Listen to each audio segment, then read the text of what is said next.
এরকম glowing skin হলে তোমাদেরকেও বাড়িতে ফেস মাস্ক বানাতে হবে। তো চলো দেখে নিই কীভাবে ফেস মাস্কটা বানাবো। তো এটা হচ্ছে মসুরের ডাল, হালকা করে ভেঙে নিয়েছি। তারপরে র মিল্ক দিয়ে এটাকে ভিজিয়ে নিতে হবে স্ক্রাব বানানোর জন্য। আর এটা ভিজানোর পরে ভালো করে স্কিনটাকে স্ক্রাব করতে হবে ভালো করে দিয়ে, তারপরে যে জায়গাগুলোতে আমাদের কালো কালো ছাপ পড়ে যায় সেগুলোর মধ্যে ভালো করে স্ক্রাব করে নিতে হবে। আমার ভিডিওটা একটু স্পিড করে আছে, তার জন্য অনেক জোরে জোরে দেখা যাচ্ছে, তো তোমরা একটু আস্তে করে স্ক্রাবটা করবে।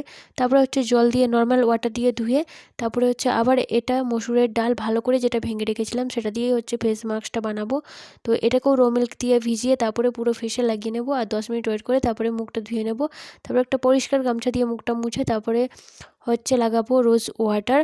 আর এই যে ক্রিমটা দেখতে পাচ্ছ এটা আমি বাড়িতেই বানিয়েছি, পতঞ্জলির ডাব্বাতে থাকলেও এটা আমার বাড়িতে বানানো ক্রিম, নাইট ক্রিম।